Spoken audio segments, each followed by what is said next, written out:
جسم کی موت اہل باطن کے لیے تحفہ ہوا کرتی ہے، کہاں ان کی روح عنصری قید سے نجات پا کر محبوب حقیقی سے جا ملتی ہے۔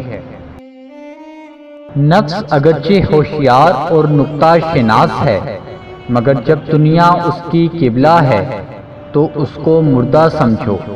دنیا دار کیسا ہی ذرّی کو بیدار مغز ہو، مگر جب ابقا سے غافل ہے تو گویا کچھ بھی نہیں۔ نفس امارہ بدعہد ہے، یہ کمینہ ہے اور اس کا قبلہ بھی کمینہ ہے۔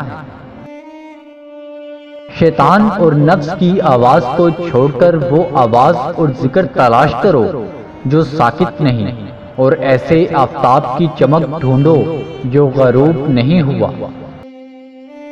اے شیخ دیکھ اپنے کمال کا دعویٰ نہ کر، کیونکہ تیرا خریدار ہمیشہ اندھا نہیں رہے گا، چنانچہ قیامت کا نور آنکھوں کو روشن کر دے گا، اور تیری نظر بندی کو جس کی آڑ میں تو لوگوں کے ایمان تباہ اور ان کے مال کو غارت کر رہا ہے، خوار کر دے گا۔ اے عزیز، صبح صادق یعنی مرشد کامل کو تلاش کرو، تاکہ اس کے صدق سے تم حق و باطل میں تمیز کر سکو۔ مرشد ناقص کا کذب تمہیں بھاری نقصان پہنچائے گا۔ کاملین اور مزورین میں تمیز کرنا سیکھو، اور جس شخص کو علم نہیں اور نہ اس میں کامل و ناقص کا فرق سمجھنے کی اہلیت ہے، اس کی دولت ایمان کا خدا حافظ ہے۔ بے وفا کی نشانی ہے کہ جب وہ آپ کے قریب آئے گا تو بظاہر وہ محبت و پیار سے ملے گا، مگر دل میں خلوص و صداقت نہ ہوگی۔ اگرچہ وہ تمہاری طرف رخ کرے گا، مگر وہ رخ در حقیقت بے رخی ہوگی۔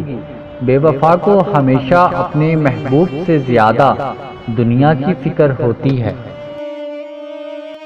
ان لوگوں کو دیکھو جنہوں نے دنیا کے موجودہ فانی فوائد کو نسب العین بنا لیا اور پیری کا ڈھونک رچانے کے لیے اصل معارف سے کچھ اناپ شناپ باتیں تراش لی اور لوگوں کو سنانے شروع کر دی۔